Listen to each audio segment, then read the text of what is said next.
Hello everyone. Today I would like to talk about self-editing and taking ourselves back to grammar school.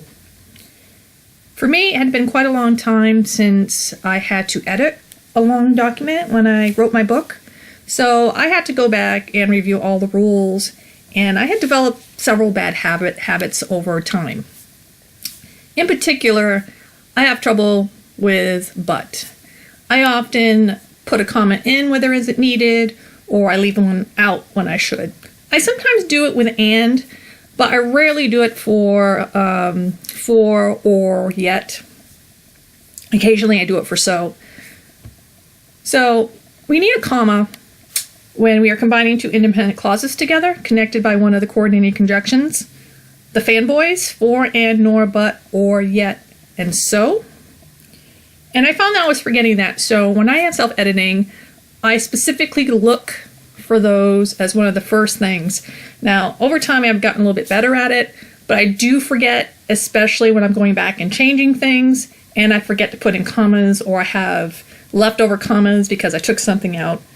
So they are one of the first things I do look for.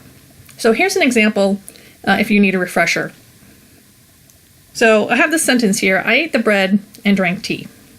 Now, to test to see if we need this comma or not, we have to see if the first half in front of the conjunction and the second half after the conjunction can stand on their own. So, I ate the bread. That can stand on its own. It's a full, complete thought. Drank tea. That can't stand on its own. It's missing the subject. And that subject is the answer to the question, who drank tea? The comma placed before and here is incorrect. These two pieces cannot stand on their own. The correct form is to take out the comma.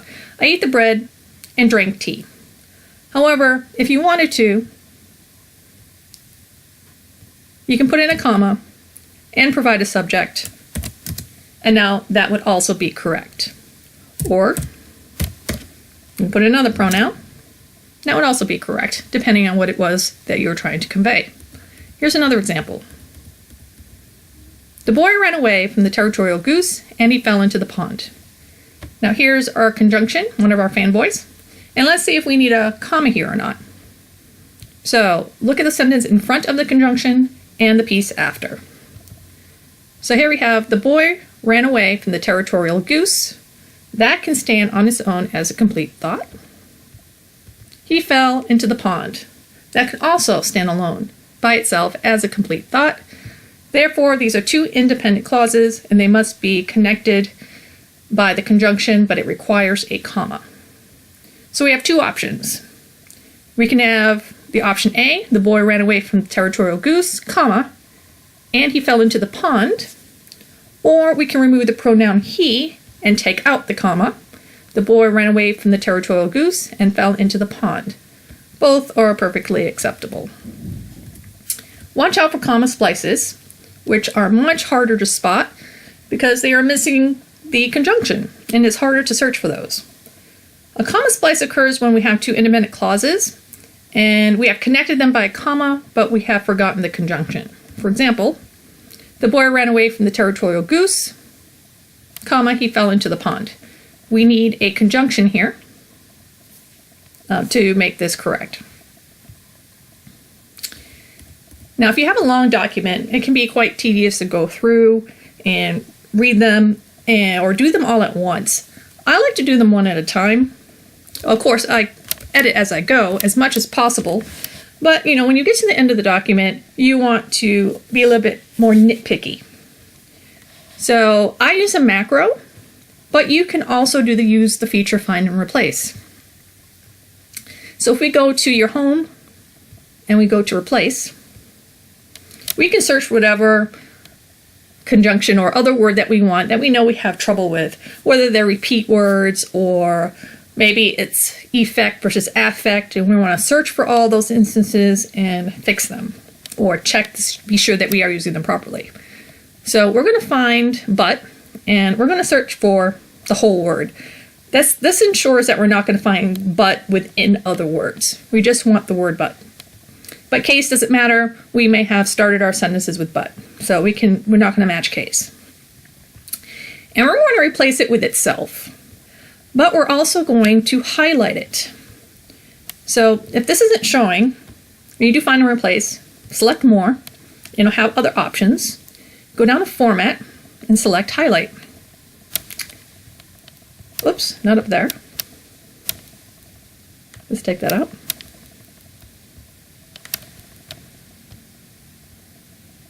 There we go. You want to be sure that you're on Replace, and then do Format and Highlight, so that you will highlight the replacement. And we're going to replace all. I have set mine to yellow. Watch out, sometimes I have done it. This has been no color, and I wondered why my replacement wasn't working when I'm doing a find and replace. So let's change it to yellow, and let's do replace all. And we've got 3 replacements here. And so the first one here, but it's in a list, so that's fine. Let's search through our document. And here's another one down here at the bottom of the page. Walter drove to the store, but he walked home. So here we can do our test. Walter drove to the store, he walked home. They are both complete thoughts. I have forgotten the comma, and we can put a comma right there.